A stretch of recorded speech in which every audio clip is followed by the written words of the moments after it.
La historia del asesinato del Cañón de San Lorenzo. Saltillo, Coahuila. Viajemos a 1989 y terminemos en 1993. Quiero advertirles que el contenido es demasiado descriptivo.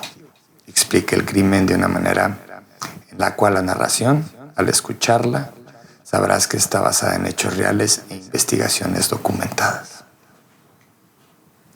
Hay lugares en este país donde el viento no trae alivio, no trae lluvia, no trae frescura. A veces solo trae polvo y a veces trae algo más. Expediente 844.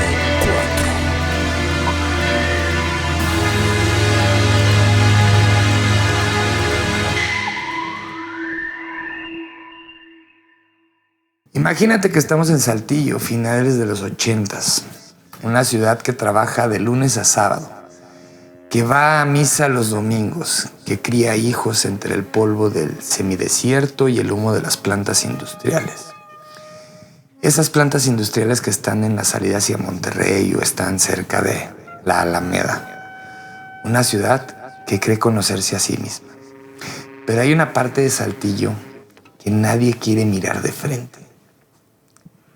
Esos cerros, los cerros al sur, el cañón, esa barranca larga, oscura, silenciosa que los lugareños atraviesan rápido y sin voltear, donde las piedras calizas guardan secretos mejor que cualquier confesionario, donde el frío de la sierra baja en enero como un cuchillo que atraviesa la ropa, los huesos, tu misma alma.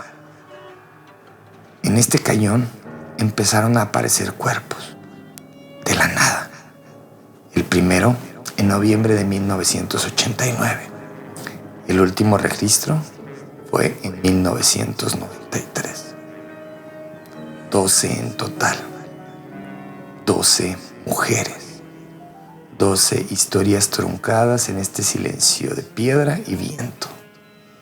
Y ningún responsable que haya pisado una celda. A esta parte la vamos a llamar la advertencia. Lo que estás a punto de escuchar no es ficción. No es una serie, no es un guión inventado para hacerte sentir algo. Es lo que ocurrió en esta ciudad tan real como tú y como yo, con mujeres reales. Es un capítulo que el tiempo y el sistema prefirió olvidar. Sus nombres merecen ser pronunciados. Sus historias merecen ser contadas. Y quien hizo eso merece que no descanse en el anonimato. No estoy tan babas, ¿va? Ahí va. Soy Iñaki Rodríguez y esto es Expediente 844. Recuerden, los expedientes que aquí abrimos son expedientes que han pasado aquí. Regresemos de nuevo al año 89. En México atravesaba uno de sus momentos más convulsos. El fin del sexenio de Miguel de la Madrid, la resaca de la crisis económica del 85 y ciudades enteras que todavía cargaban el trauma invisible del temblor. El país estaba cambiando. Estaba mudando de piel. Y no todas las sombras que surgen en este cambio tienen que ser políticos. Saltillo, Coahuila, capital del estado. Una ciudad que en ese entonces apenas roza el 500,000 de habitantes. Es una ciudad de contrastes duros. Por un lado, la arquitectura colonial del centro histórico. Las cúpulas de la Catedral de Santiago Apóstol reflejando el sol del semidesierto. Por el otro, las colonias periféricas, que crecen sin control entre polvo, maguey y lo más cañón, el olvido. El frío de Saltillo es famoso. En invierno, el viento baja por la Sierra Madre Oriental, como un cuchillo. La gente lo llama el viento del norte, y quienes lo han sentido dicen que atraviesa los huesos como si la ropa no existiese. Pero en estos años había algo más que atravesaba los huesos de las saltillenses. Eso era algo que tú y yo estamos a punto de descubrir. Porque al leer yo este archivo, lo que sentí que atravesó mi alma y mi cuerpo fue el miedo. Para entender lo que ocurrió en el Cañón de San Lorenzo, entre 1989 y 1993, necesitamos entender primero qué era Saltillo en aquellas épocas. Saltillo era una ciudad de trabajadores. La planta de Chrysler, las fábricas de vitro, los talleres de la zona industrial en la salida hacia Monterrey.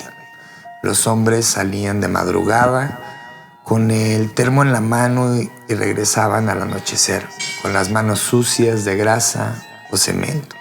Las mujeres administraban los hogares, que siempre tenían demasiados hijos.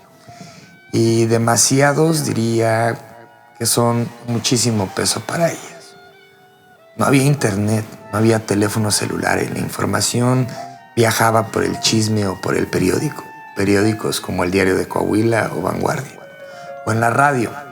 O en los rumores que corrían de boca en boca en la tienda de Doña Lupe. Y cuando alguien desaparecía, no tardaban horas, no tardaban días. Tardaban semanas en saberlo todos. A veces meses y a veces nunca. Aquí es donde caminamos hacia los cerros del sur y al poniente de la ciudad eran otro mundo. El Cañón de San Lorenzo es una barranca profunda, árida, silenciosa, atravesada por veredas de cabras y caminos de terracería. Era un lugar donde la gente de la ciudad rara vez se atrevía o se aventuraba sin razón alguna. En verano, el sol hacía del lugar un horno de piedra caliza. Y en invierno, la palabra que puede describir eso era escalofriante. Era el escenario perfecto para algo terrible que ocurriría en silencio. Noviembre de 1989. Un campesino que buscaba una cabra descarriada encontró algo entre las rocas del cañón. Al principio pensó que era ropa vieja, alguien que había tirado trapos quizás, pero algo lo hizo detener. Era una mano. La Procuraduría General de Justicia del Estado fue notificada. Los agentes llegaron horas después, cuando ya estaba oscureciendo. Lo que encontraron en esa primera inspección fueron fragmentos, restos parciales. El médico forense determinó que llevaba semanas ahí. La identidad era desconocida. El caso fue registrado como hallazgo de restos humanos no identificados. Cambiaremos el nombre del expediente y le pondremos expediente 23B. Como siempre, archivado. Así terminan muchas historias desde este país, en un archivero. Pero esta historia no había terminado. Apenas comenzaba. Pasa el tiempo y llegamos a marzo de 1990. Otro hallazgo en el mismo cañón. Esta vez, un cuerpo más. El cuerpo completo. Decía, mujer aproximadamente de 25 a 35, muere violentada sin identificar. Agosto de 1990, un tercero. Enero 1991, un cuarto. El patrón comenzaba a dibujar algo que nadie en la Procuraduría quería nombrar todavía en voz alta, porque nombrarlo significaba aceptarlo. Y aceptarlo solamente significa y trae pánico. Pero te preguntarás, ¿quiénes eran estas mujeres? Esa es la pregunta que más pesa, porque durante años no se supo, o mejor dicho, no se buscó lo suficiente. Eran mujeres jóvenes, la mayoría de entre 20 y 38 años. Varias de ellas venían de colonias populares como la Virgen de Guadalupe, El Mirador, Lomas del Valle. Algunas habían sido reportadas como desaparecidas por su familia. Otras, nadie las había reportado. Y lo más triste es que nadie las reclamó. Eso dice algo terrible sobre cómo vivían. sobre cuán invisibles eran en vida. Una de ellas, a quienes los investigadores llamaron María, en sus registros pusieron ese nombre simplemente porque nunca fue identificada. Ella llevaba un rosario de madera oscura alrededor del cuello. El rosario sobrevivió intacto. Ella no. Quien quiera que hiciera esto, elegía a mujeres que el sistema no protegía, mujeres que podían desaparecer sin que nadie levantara la voz. Demasiado fuerte, ni demasiado tiempo. Perdón, pero estoy nervioso porque lo que hacían con un conocimiento inquietante del terreno y con esa paciencia que los investigadores tardaron años en comprender del todo, realmente es el escalofrío y el frío de ese cañón. Pasemos al 92, después del séptimo hallazgo. La Procuraduría no pudo seguir negando lo que era evidente. Había un asesino en serie operando en los márgenes de Saltillo. Se formó un equipo especial, 3 agentes, sin perfiladores, sin asesores federales, sin los recursos que hoy daríamos por sentado. Trabajaban con lo que tenían: fotografías Polaroid de las escenas del crimen, reportes mecanográficos, mapas de papel pegados en la pared de una oficina sin ventanas en el centro de la ciudad. El agente a cargo, cuyo nombre permanece en reserva a petición de su familia, comenzó a notar algo en los archivos, una regularidad perturbadora.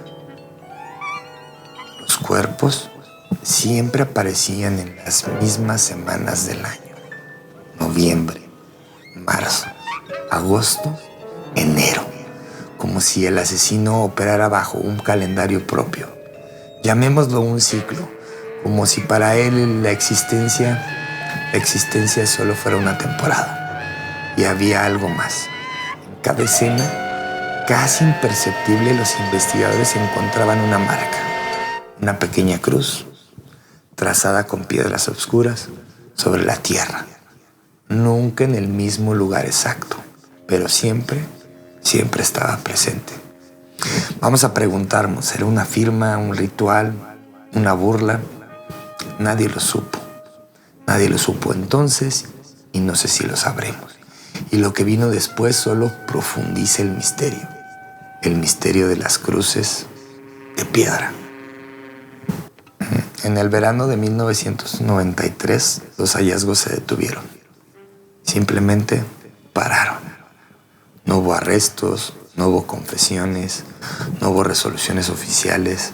Los archivos de la Procuraduría del Estado registraron que el caso fue suspendido por falta de elementos. 9 víctimas identificadas o parcialmente identificadas. Al menos tres más sin un nombre. El nombre que les dio su familia. Y ningún responsable. Murió, se mudó, cambió de método, siguió haciéndolo en otro lugar bajo otro nombre. No lo sabemos. Lo que sí sabemos, gracias a documentos obtenidos bajo solicitudes de acceso a la información presentados por familiares de víctimas en 2019, es que el expediente principal de las investigaciones está formado por miles de páginas acumuladas en 4 años. Este fue declarado extraviado. Y aquí es donde cada vez que entro un caso como este salgo con la misma pregunta: ¿cuántos más hay?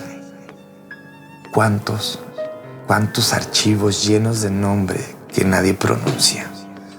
¿Cuántos expedientes declarados extraviados porque eran más cómodos perderlos que resolverlos? Y esto es lo más fuerte. ¿Cuántas familias que todavía esperan noticias por saber el fondo y lo que pasó con su familia? Esto nunca va a llegar. Ahora mucha gente corre por ahí, pero el cañón de San Lorenzo sigue ahí, observando. Las piedras siguen ahí. El viento sigue bajando de la sierra, frío, indiferente, como si nada hubiera pasado. Y en algún lugar, quizás todavía vivo, quizás muerto hace años, sin que nadie lo sepa, el hombre que hizo todo esto sigue sin tener un nombre oficial. Antes de cerrar, quisiera decir los nombres que conocemos. Esto en honor a ellas.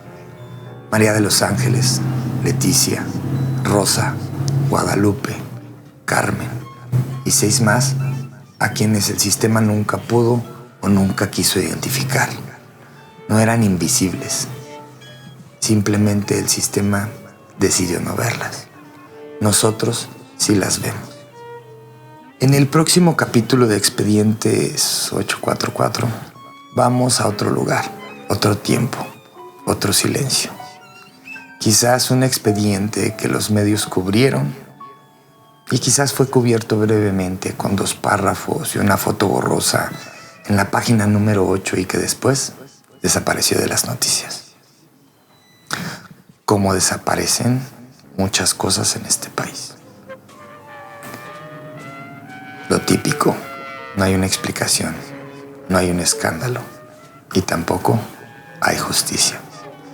Lo que encontré al revisar el próximo expediente me tomó por sorpresa y estoy seguro de que a ti también. Ya voy a acabar. Y pues bueno, muchas gracias por abrir un expediente más conmigo. Soy Iñaki Rodríguez. Gracias por escuchar Expediente 844. Si este caso te dejó algo, compártelo. No por el podcast, por ellas. Hay 2 tipos de silencio. El silencio de quien no sabe, el silencio de quien sabe y eligió callar. En este caso, este está lleno del segundo. Buenos días, buenas tardes, buenas noches. Expedientes 844. Y nuevamente quiero agradecer a Santuario Estudios y a la Pulcata del Marqués de Aguayo. Y pues quiero agradecer a Manhattan porque el día de hoy me dio esta camisita para que vayan a sus tiendas y las adquieran. Es su marca, están padrísimas. Corte muy cómodo. Y pues bueno, muchas gracias por estar con nosotros. Denle like y compartan.